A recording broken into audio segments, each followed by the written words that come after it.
In the top stories, Minister of Education brings well wishes for the 2022-2023 academic year.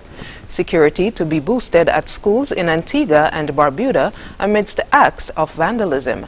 And UK names a new Prime Minister. Hello and welcome to the ZIZ Midday Newscast. Today is Monday, September 5th, 2022. I'm your presenter, Shanique Carvey. Nationally, Minister of Education, the Honorable Dr. Jeffrey Hanley, signaled the opening of the 2022-2023 academic year during his national address on Sunday. Minister Hanley used the opportunity to highlight a number of important issues, such as important dates, updated COVID-19 protocols, the annual back-to-school key message, personnel changes, and the ministry's goals. Students within public primary and secondary schools, your first day of school will be on Wednesday, 7th September 2022. I expect you to arrive early and ready to work. We look forward to warmly welcoming our new entrants to preschool, primary and high school, and encourage you to bloom where you are planted. Your teachers are exceptional educators who give their very best to ensure that you are successful. Parents, we value your input and encourage you to become an active member of your school's parent-teacher association. Each year, the Ministry of Education chooses a key message to guide and inspire our students. This year is no different. Our key message for 2022-23 academic year is excellence is not a skill. It is an attitude, by Ralph Marston. Let us encourage our children to live by these words. He also announced a number of new appointments within the Ministry of Education. Mrs. Lisa Romaine Archibald Pistana has replaced Mr. William Vincent Hodge as the new permanent secretary in the Ministry of Education. At this juncture, I would like to thank Mr. William Vincent Hodge for his guidance, hard work, and direction as permanent secretary of the Ministry of Education over the past 6 years. We are extremely grateful and value the contribution he made to the education fraternity. With this being said, I am pleased to announce our new permanent secretary in the Ministry of Education, Mrs. Lisa Romaine Archibald Pistana.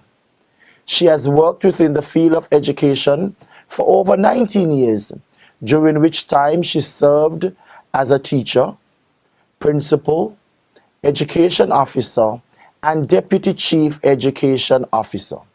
She brings a wealth of knowledge and experience to the post.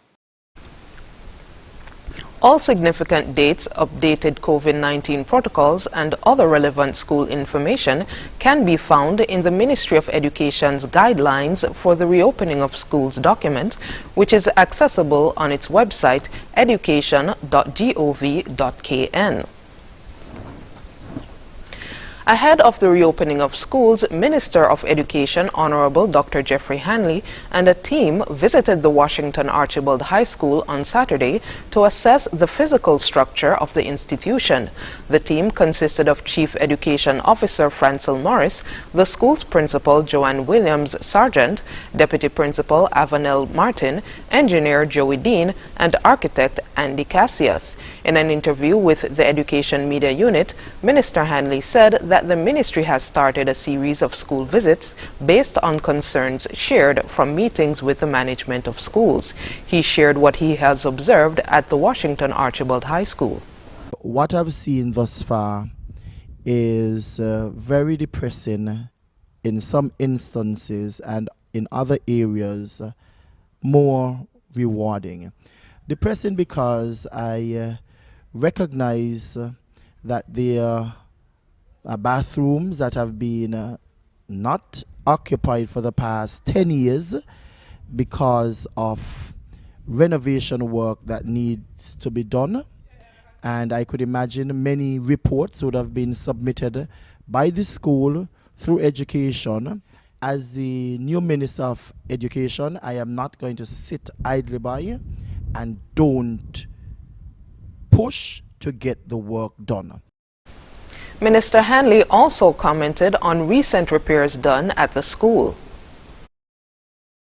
I must say it is very disheartening when you look at work that was recently done by contractors.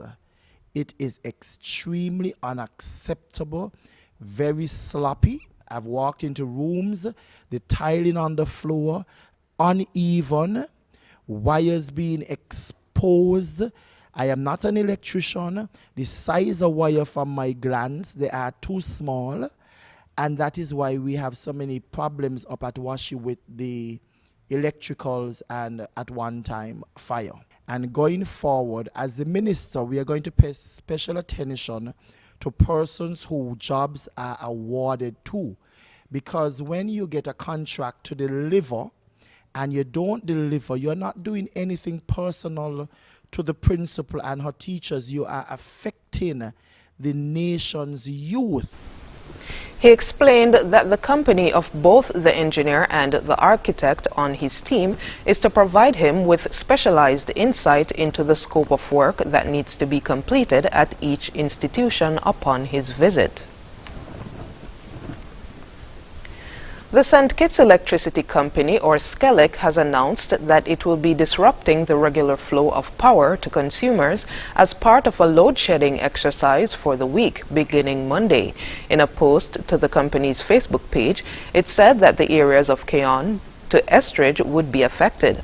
Other areas also affected on Monday are Bird Rock, Frigate Bay, Industrial Site, Half Moon, Connery, Canada, Industrial Site, Challengers to Halfway Tree, Lodge to Mansion, and New Road. On Tuesday, Tabernacle to St. Paul's, Sandy Point to Conyers, Canada Industrial, Half Moon, Connery, Bird Rock, and Shadwell to West Farm. Load shedding is expected to begin at 10 p.m. daily. Regionally, in Antigua and Barbuda, security is being tightened at government schools in the wake of continuing break-ins. The head of Special Security Services has assured Cabinet he will do everything possible to deploy security guards to all these schools as the new academic year begins. ABS's Ursel Charles Jr. reports. Social Transformation Minister